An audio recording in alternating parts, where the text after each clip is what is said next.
ዳንኤል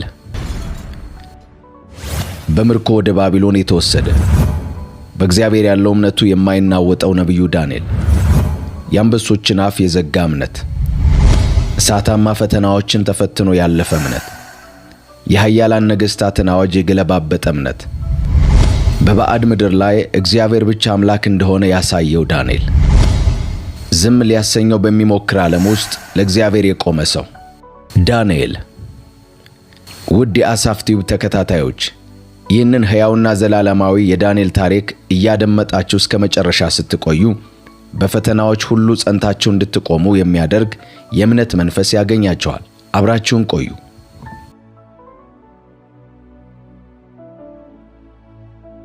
የይሁዳ ንጉሥ ኢዮአቄም በነገሰ በ3ኛው ዓመት የባቢሎን ንጉሥ ናቡከደነጾር ወደ ኢየሩሳሌም መጥቶ ከበባት።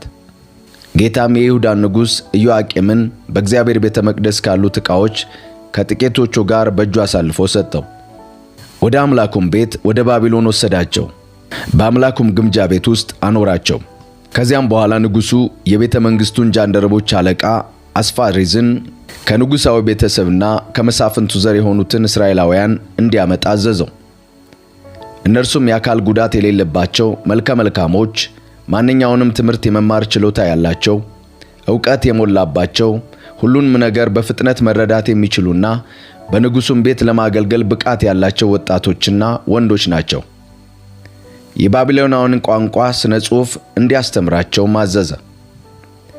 ንጉሡም በየዕለቱ የሚበሉትን ምግብና የሚጠጡትን የወይን ጠጅ ከንጉሡ ማዕድ አድርጎ እንዲሰጣቸው አደረገ።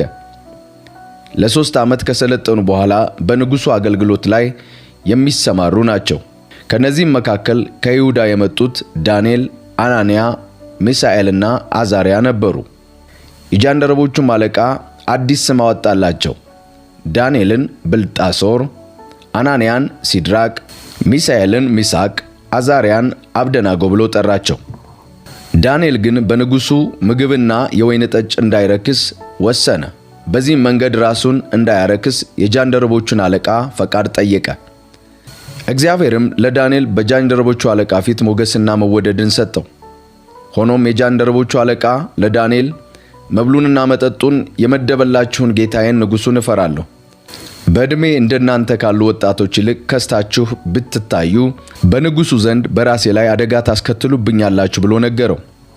ዳንኤልም የጃንደረቦቹን አለቃ በዳንኤል፣ በአናንያ፣ በሚሳኤልና በአዛርያ ላይ የሾመውን መጋቢ እንዲህ አለው፣ እባክህ አገልጋዮችህን ለ10 ቀን ያህል ፈትነን፣